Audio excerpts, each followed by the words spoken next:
Hello viewers, here is a General Electric Kyrie-Cool air conditioner.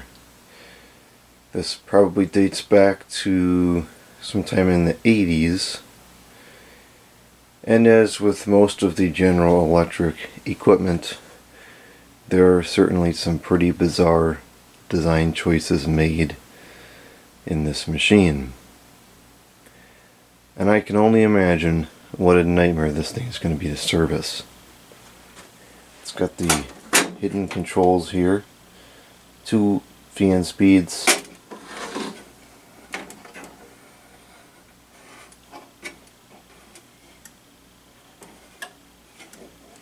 that is in range. It's about 68 degrees in here, so it's probably goes down to about 65.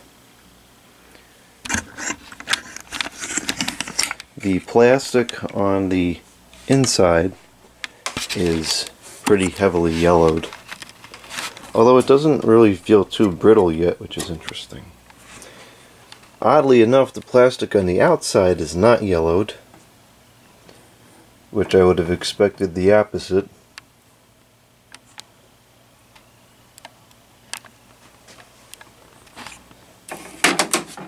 Very interesting machine, interesting concept.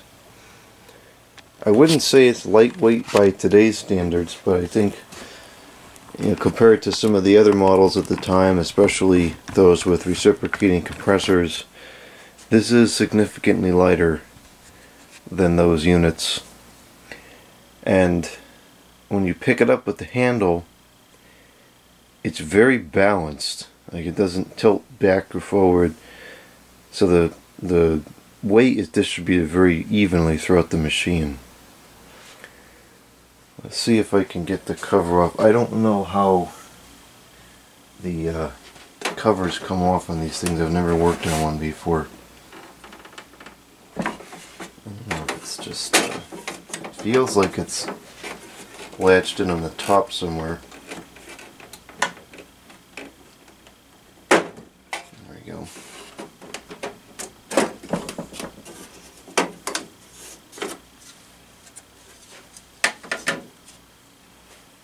Oh, we got some documents. That's neat. Let's see what this says.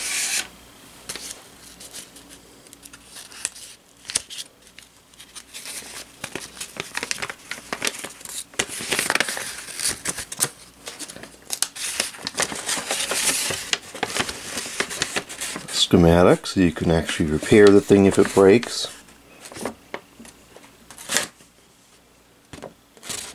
Replacement parts.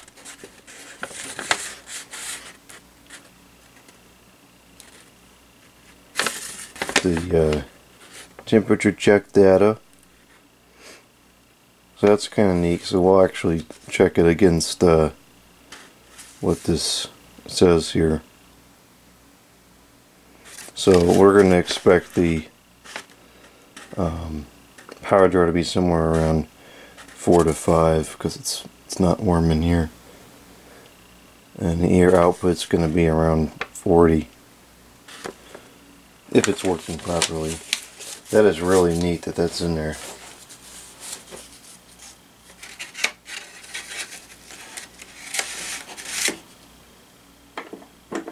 Stupid useless vent feature.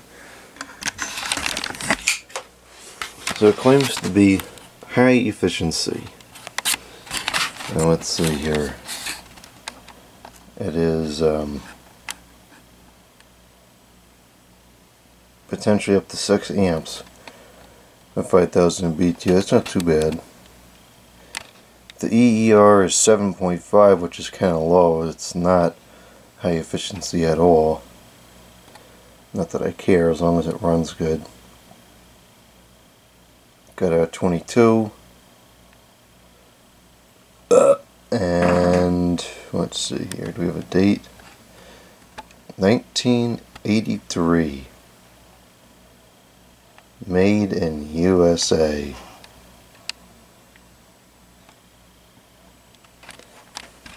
Got a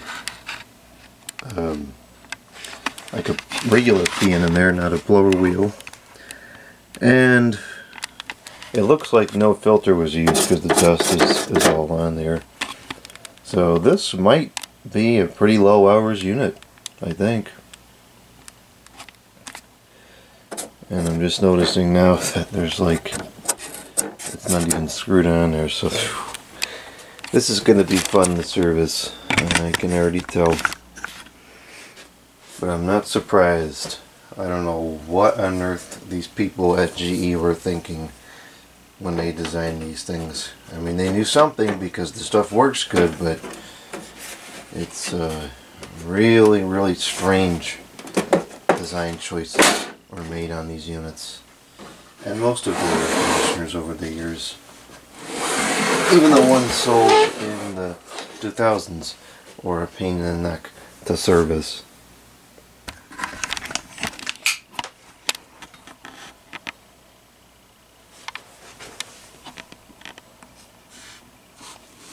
I don't know if this is the same fan or not. I don't think it is, but we'll check it when we take it apart.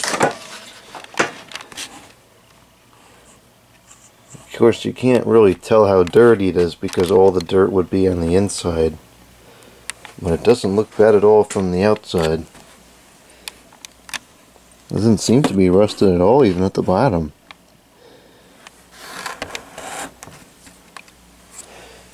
I don't know if these are prone to rust or not. I mean, it's in a plastic case, so I feel like it should be able to be really preserved pretty well, but who knows. If the water doesn't come out, then of course, like everything else, it's gonna rot. And I don't know, is there a drain hole? I doubt it. Oh, I stand corrected. By some miracle, it looks like there's a drain hole.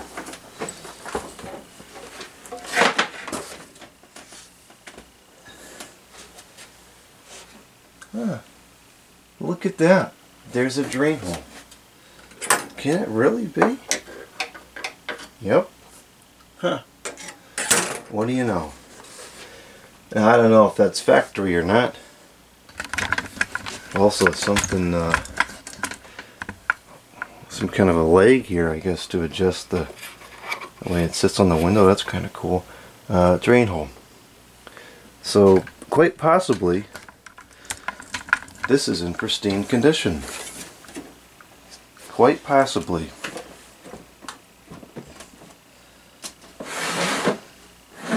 It does have both of the side panels, but the accordion component is gone.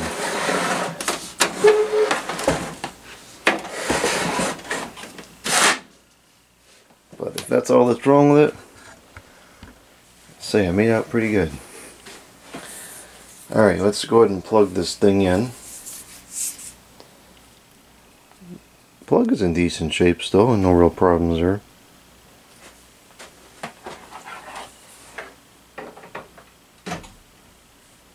We are testing at 118.2 the volts, kind of low right now. Over to amps. This is a little difficult to open. I feel like that's going to break. Turn on low.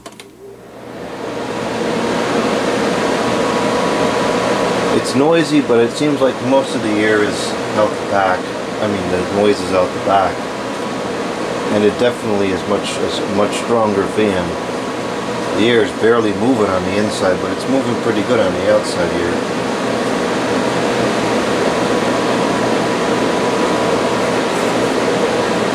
Now this is kind of busted here, but probably fix that. I think it's just bent or something.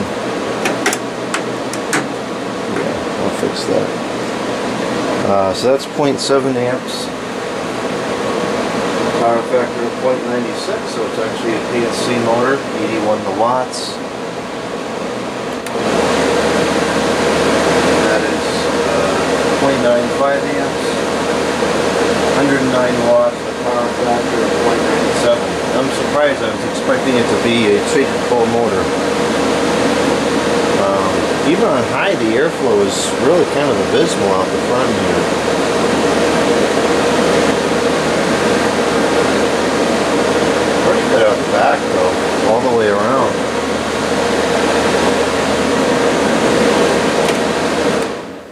This has the spine fin coils. Oh, the fan needs to be oiled. Which I don't really like these because they're not conducive to good airflow and they're hard to clean. And you can't straighten them out if they get messed up. So I don't like those, but that's what it has. Alright, now we'll go for the compressor. I don't know where the compressor is in this thing, so I'm not gonna try to put the camera to it. So we got energy save here.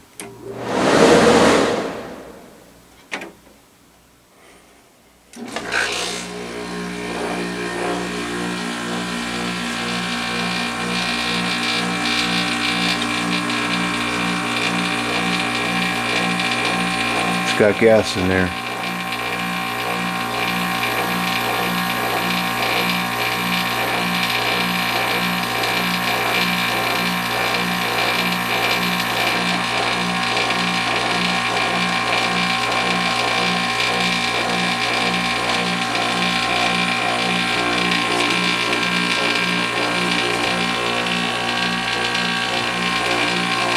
I don't know if it's a full charge, but it's definitely got some gas in there. And we're looking at 2.6 for the compressor. It's climbing, 2.63, 6.5, so it's got gas.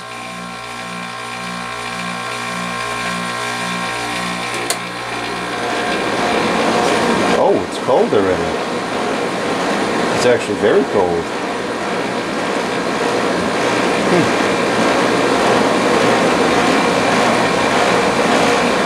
Something's rattling somewhere, but well, it's plastic on here. I'm not surprised. This thing's going to be a rattly mess, I would think. And this doesn't even sit securely.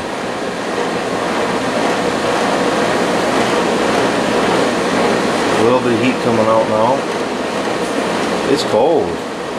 I don't have my temperature thingy because the battery ran out of charge. We're up to 3.46 amps and climbing, 4.8, 4.9. So I think it's going to have a good charge. It's definitely working properly. Although the airflow is so abysmal that I would be concerned it's going to ice up. It's only strong over here, and that's probably just because it's collecting all the air that's coming out the side and it's building up. I don't know how this could be 5,000 BTU. The airflow is just terrible. I know some of the earlier ones were rated at only 4,000 BTU, and it seems to me like this would be more like 4,000.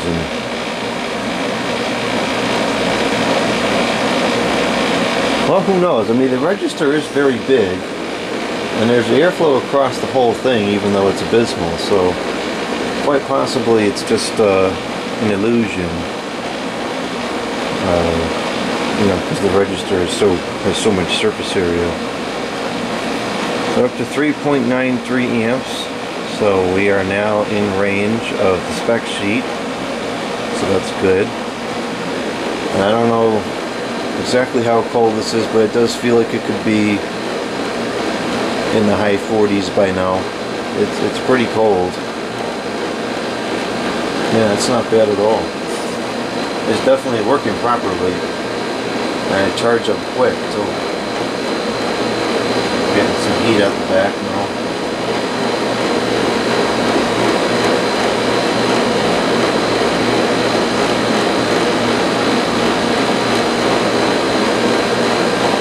Problems with this design is that every time it rained, the back would just fill up with water. That's not going to be a problem in my house because of the way the roof is. It goes over the windows, you know, a good 1.5 feet or so. And generally this wouldn't be a problem here, but in a lot of places it would just fill up and rain.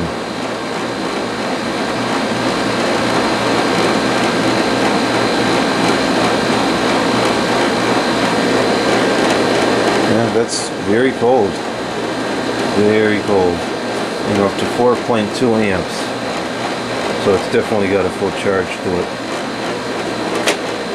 I don't know what that is, that rattling. It's not the guard, it's something else. The back is nice and hot. We got cold in the front. Yeah, we're copacetic here. It is working properly.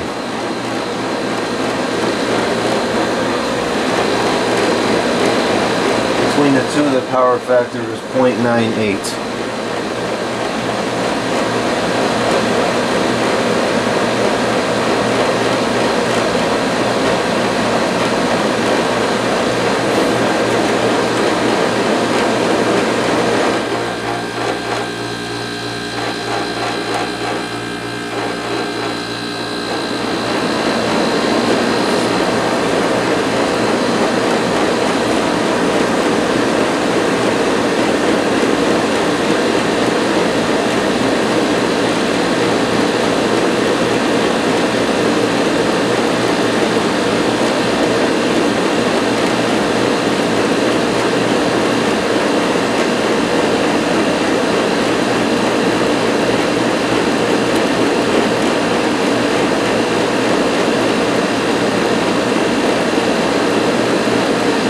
Yeah, the air coming out of there is really cold. This is working good. Alright, this checks out.